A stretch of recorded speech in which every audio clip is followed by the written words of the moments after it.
Hola, bienvenidos a un nuevo vídeo. En esta ocasión vamos a responder esta pregunta que veis aquí, que está extraída de un examen de selectividad de una prueba de acceso a la universidad del año 2021. Se nos da este dibujo, esta ilustración, y se nos pide que contestemos estos apartados. ¿Cómo se llama el proceso? Identificar los números y una serie de cuestiones más. Bueno, vamos paso a paso, ¿vale?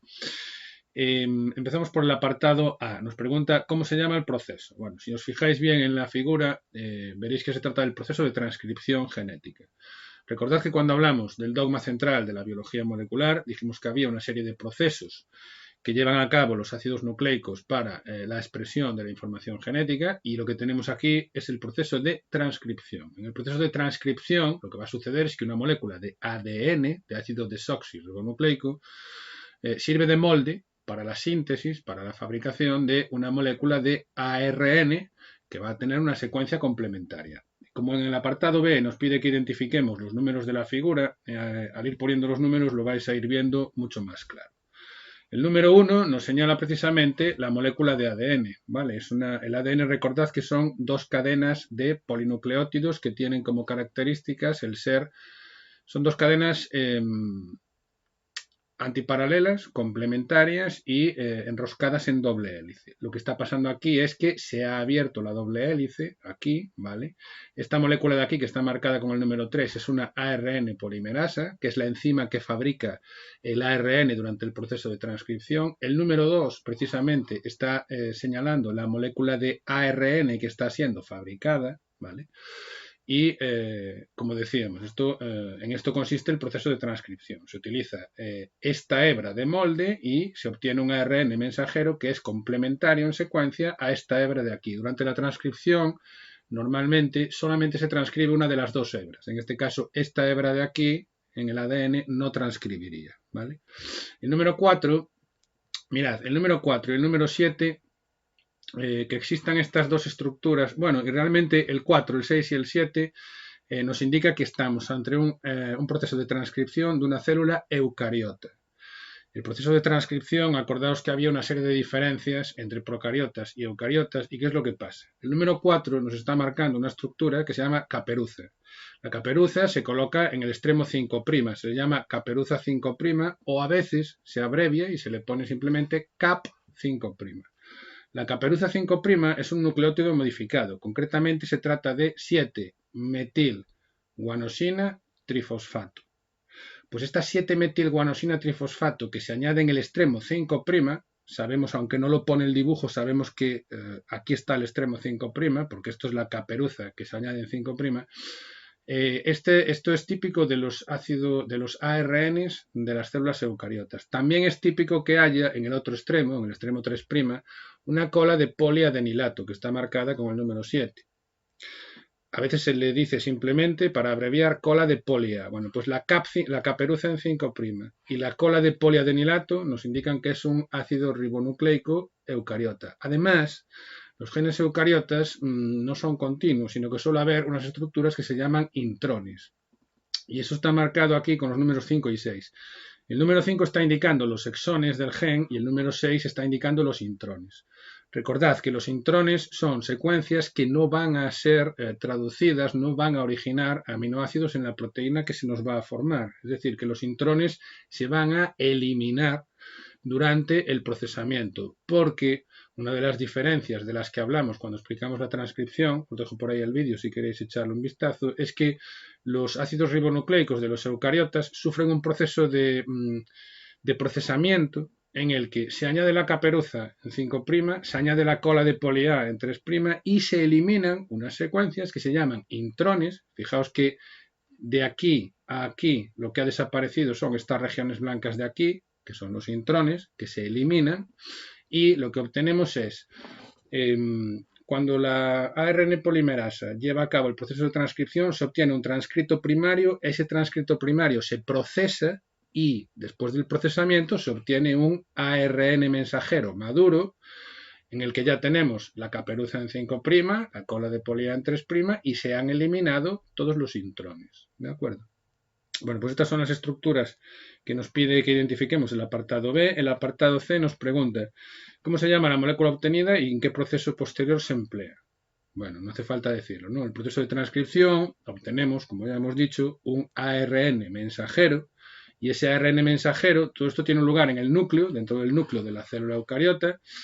Este ARN va a salir del núcleo, la caperuza en 5' y la cola de poli A dan estabilidad a la molécula y también le permiten salir del núcleo, y una vez que esté en el citoplasma, este ARN mensajero se va a utilizar en el proceso de traducción que tiene lugar en los ribosomas para fabricar un péptido, una proteína, para obtener una secuencia de aminoácidos. Nos queda por contestar el apartado D. En el apartado D, mirad, nos pregunta, bueno, el D y el E, nos quedan dos apartados por contestar. El apartado D nos pregunta indicar cuáles serán los anticodones en los ARNs transferentes correspondientes a la molécula de ARN mensajero y nos dan una secuencia. Bueno, tenéis que recordar brevemente cómo era el proceso de síntesis de proteínas. Aquí tenemos el proceso de traducción de síntesis de una proteína. Tenemos un ribosoma con sus dos subunidades, la grande y la pequeña. Tenemos un ARN mensajero, ¿vale? La secuencia del ARN mensajero la podemos dividir en tripletes que llamamos codones, y esos tripletes llamados codones van a determinar la secuencia de aminoácidos en una proteína. Esta sería la proteína que se está formando. Cada una de estas bolitas es un aminoácido y están en una secuencia ordenada que está determinada por los tripletes, por los codones del ARN mensajero. Entre medias, las moléculas que sirven para transferir los aminoácidos y colocarlos en el orden que les corresponde son las moléculas de ARN transferente, ¿sí? Bueno, pues nos dan en el ejercicio esta secuencia de ARN mensajero y nos preguntan cuáles serían la secuencia de ARN mensajero. La podemos dividir en tripletes, en grupos de 3 bases a los que llamamos codones. Entonces aquí habría un codón, el codón número 2, el número 3 y el número 4. Nos dan 4 codones. Bien, pues cuando los ARNs transferentes, que son estas moléculas de aquí, que llevan en un extremo el aminoácido y en el otro extremo llevan un anticodón, cuando estas moléculas se unan aquí al codón, lo que ocurre es que tenemos un triplete de bases en el ARN mensajero, al que llamamos codón, esto sería un codón, hay otro triplete de bases complementario en el ARN de transferencia, a esto le llamamos anticodón, y lo que nos preguntan es, nos dan los codones y nos piden que indiquemos cuáles serían las secuencias de los anticodones.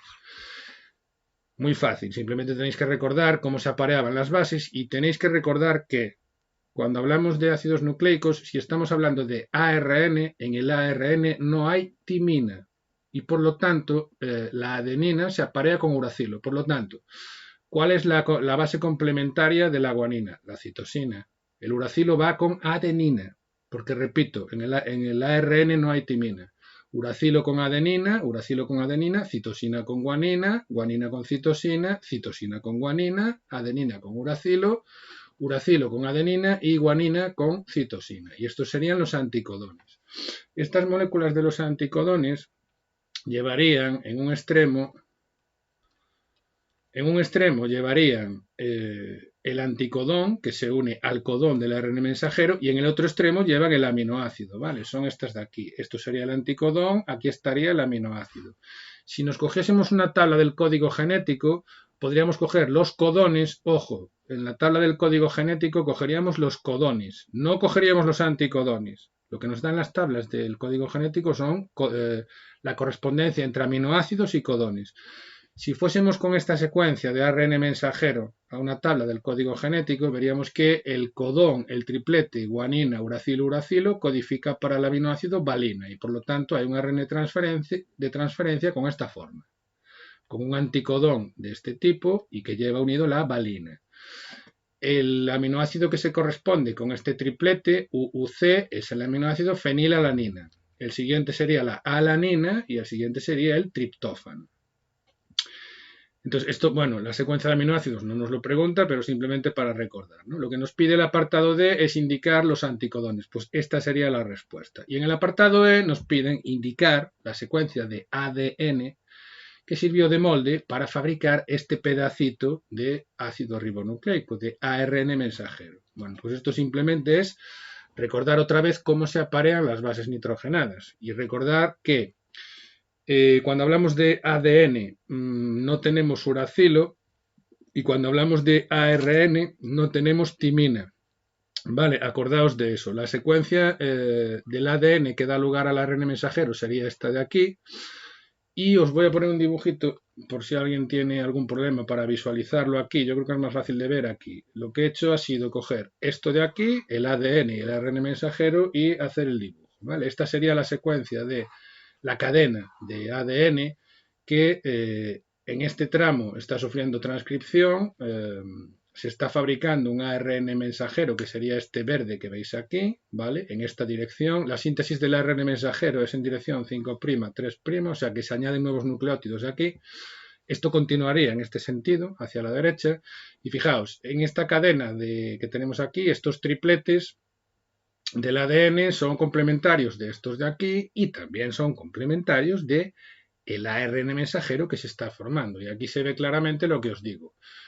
Esta secuencia del ARN de aquí y esta de aquí son complementarias, pero fijaos en que lo que os decía, en el ARN no hay timina, por lo tanto, esto de aquí es igual, esto es igual. Aquí tenemos una timina en el ADN, en el ARN vamos a tener un uracilo. Esto es igual, esto es igual. Aquí hay dos timinas en el ARN, en vez de timina vamos a tener uracilo. Acordaos, en el ARN no hay timina, ¿vale? Bueno, y la secue' del ADN entonces sería, una de las cadenas sería esta de aquí y otra de las cadenas sería esta de aquí. Para indicar la polaridad, es decir, para indicar los extremos 5' y 3', simplemente acordaos que el proceso de transcripción tiene lugar siempre en sentido 5', 3', es decir, la polimerasa añade nucleótidos aquí, y sabiendo que este es el extremo 3', como las cadenas son antiparalelas, pues ya es fácil, porque si aquí tenemos un extremo 3', en esta cadena vamos a tener el 5'. Eso quiere decir que si nos vamos hacia atrás por aquí, aquí vamos a tener el 3', como son antiparalelas, aquí tenemos el 5' y aquí tendríamos el 3'. Y ya si os ponen esta pregunta en un examen de selectividad, si hacéis este dibujito ya quedáis de maravilla. Bueno, pues hasta aquí el vídeo que os quería enseñar hoy. Si tenéis alguna duda me dejáis abajo en la caja de comentarios y nos vemos en próximos vídeos.